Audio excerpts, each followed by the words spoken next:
রাজনৈতিক দলগুলো শিক্ষিত এবং নিশ্চয়ই পলিটিশিয়ান, কিন্তু শাসকের পতন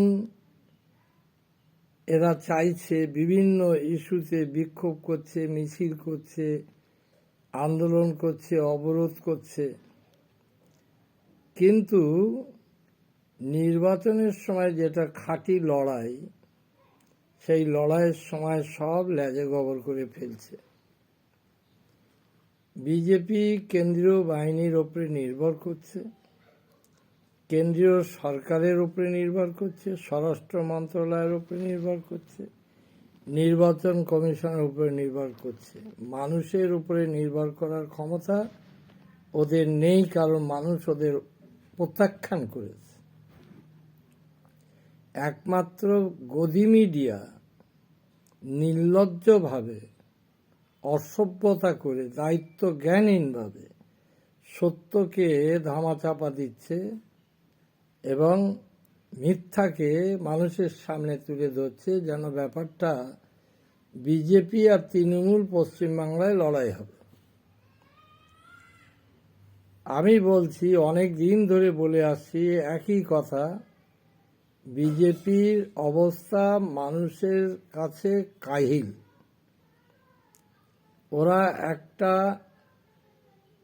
নামকে অস্তে, একটা ধর্ম নাম ধরে তারা আরএসএস এর এজেন্ডা পূরণ করার জন্যে খাস করে সংখ্যালঘুদের এবং মুসলিমদের উপরে অত্যাচার চালিয়ে যাবে, এইটা হচ্ছে ওদের এজেন্ডা। রাজ্য সরকার কিভাবে কাঠের পুতুলের মতো দাঁড়িয়ে আছে আমার বোধগম্যে আসছে না। এতদিন দেখেছি বিজেপি মিটিংয়ে, এই মিছিলে একটা স্লোগান দিচ্ছে মুসলিমদের বিরুদ্ধে, তার বিরুদ্ধে সিসি ক্যামেরা ধরে 5 জনকে গ্রেপ্তার করা হলো এবং ভবানীপুর থানায় তাদের বিরুদ্ধে এফআইআর লজ হলো। আর প্রকাশ্যে শুভেন্দু অধিকারী বলছে, মুসলিমদের জিহাদি বলছে, পাকিস্তানি বলছে, মোল্লা কাট বলছে, কত কি কুভাষা বলে যাচ্ছে, এবং হিন্দুদের সে এমএলএ বলে যাচ্ছে। মানে হিন্দু মুসলিমের একটা বিভাজনের জায়গায় প্রচণ্ডভাবে প্রকাশ্যে তারা বলছে, অথচ রাজ্যে একটা সরকার আছে, সরকার চুপচাপ শুনছে, কোনো আইনি ব্যবস্থা নিচ্ছে না। সম্প্রতি অর্জুন সিং বলছে 50,000 লোক নিয়ে মুর্শিদাবাদে যাবে, বাবরি মসজিদ ভেঙে দেবে। আবার হুমায়ুন কবির বলছে এসপি অফিসে যাব, বিনা নোটিশে যাব, এবং বেলা 11টা থেকে 2টো পর্যন্ত আমি অবরোধ করে রাখব। এই যে আইনের ঊর্ধ্বে উঠে যথেচ্ছ ভাষা, যথেচ্ছ কথাবার্তা যারা বলছে, এরা কারা? আর এদের প্রশ্রয় বা দেওয়া হচ্ছে কেন? এর মধ্যে কি কোনো ডালমে কুচ কালা হ্যায়? আমি যখন মুসলিম ভোট পাচ্ছি না বা একটা গুঞ্জন উঠেছে, আরে মুসলিমরা কোনোদিন এক কাট্টা হতে পারিনি। যদি এক কাট্টা হতো তাহলে মুসলমানের এই বেইজ্জত, এই প্রাণহানি, এই ক্ষতি, এই বেইজ্জত, এগুলো কখনো হতো না। বড় বড় নেতা সেজে বিভিন্ন জায়গায় বসে আছে, অথচ মুসলমানদের জন্য, মুসলমানের নাম ভাঙিয়ে রাজনীতি হচ্ছে, অথচ মুসলমানের জন্য কোনো কথা হচ্ছে না। এটা সরকারের বিরুদ্ধে ক্ষোভ আছে মুসলমানদের, এটা থাকার কথা, কিন্তু মুসলিম লিডার বা মুসলমানের ভোট ব্যাংক কোনো একটা নেতার কাছে আয়ত্ত করা রয়েছে, এটা ঠিক কথা না। কোনো দিন না, কোনো নেতা পশ্চিমবাংলায় নেই যে সমস্ত মুসলিমদেরকে সে যা বলবে মুসলমানরা তাই করবে, এটা কখনো হয়নি। তা যদি হয় তাহলে এতদিনে সরকার দুমড়ে পড়ত, উৎখাত হতো, পতন হতো। এরা করল না। অত বড় দেখলেন না? ওয়াকাফ নিয়ে একটা আন্দোলন ব্রিগেডে মুখ্যমন্ত্রী প্রকাশ্যে হুমকি দিচ্ছে, এখানে যদি এই আন্দোলন করা হয় তা আমার চাইতে বড় শত্রু কেউ হবে না। আর মুসলমান সংগঠিত হয়নি, কিন্তু অসংগঠিতভাবে একটা সংগঠিত হয়েছিল। যদি ব্রিগেডের সভা হতো, ভারতবর্ষ স্বাধীনতার পরও এত বড় সমাবেশ হয়নি, এটাই প্রমাণ হতো। এবং সেটা হলে আরএসএস, বিজেপি এবং শাসক বুঝে যেত। সেই জন্যে এই আন্দোলনটাকে বিচ্ছিন্ন করে দেওয়া হলো। করতেই পারে, কিন্তু মুসলমান তুমি কি করছিলে? আইনের ধুলো দিয়ে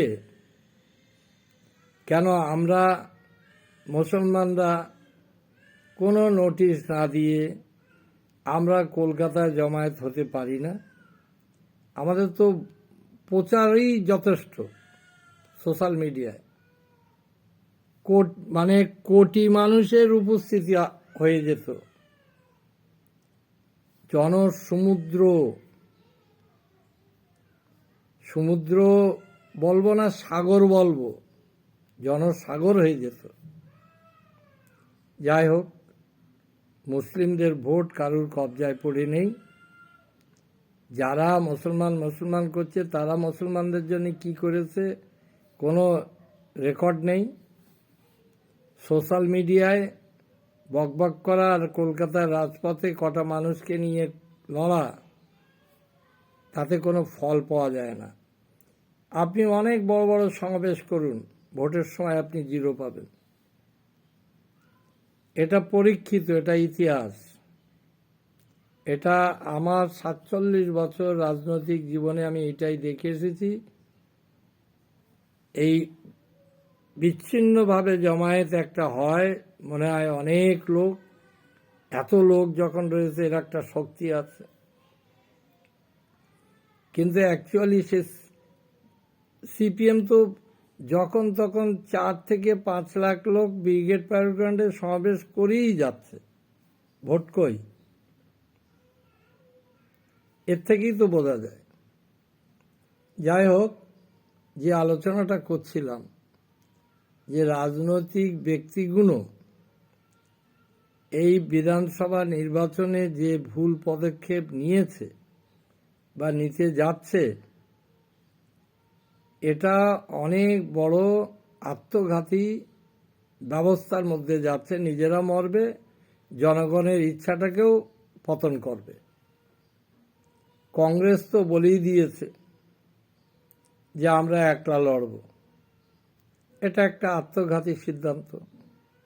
সারা বছর তুমি বিভিন্ন সময় তুমি করলে, সংগঠন করলে না, আর ভোটের সময় যে সংগঠন করার কথা মনে পড়েছে, লড়াইটা হবে না। তাহলে এতদিন মিটিং মিছিল করেছিলে কি জন্যে? কংগ্রেস অতীতে তখন অজিত পাজা প্রায়ত তখন সভাপতি ছিল,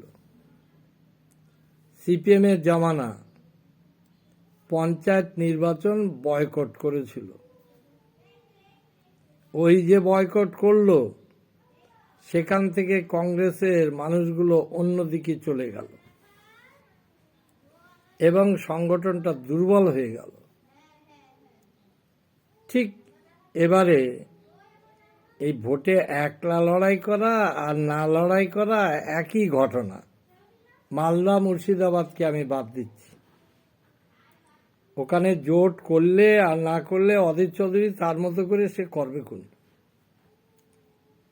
ওদিকে মালদা, ঈশা খান, মৌসুম, ওরা ওদের মতো করে করবে কোন।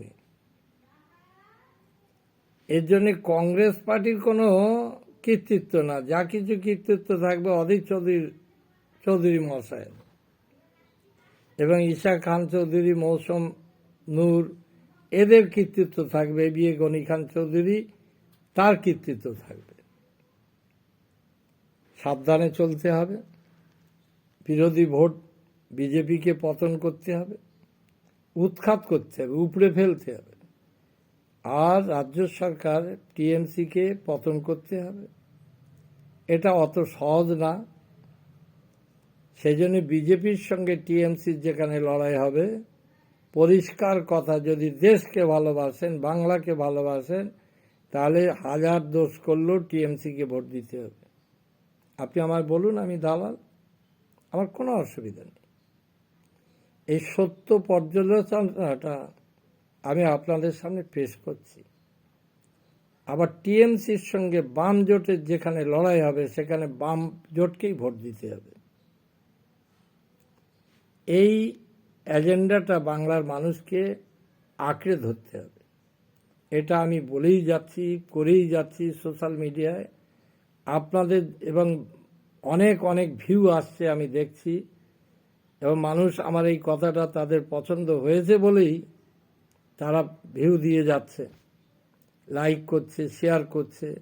আমার ভালো লাগছে যে না, এই বয়সে এখনো পর্যন্ত আমি রাজনৈতিক পর্যালোচনা করতে পারছি, মানুষ সমর্থন করছে, এটাই ভালো লাগছে। এই বলে আমি আমার বক্তব্য শেষ করছি। পরবর্তীকালে আবার আপনাদের সামনে আসবো ইনশাল্লাহ।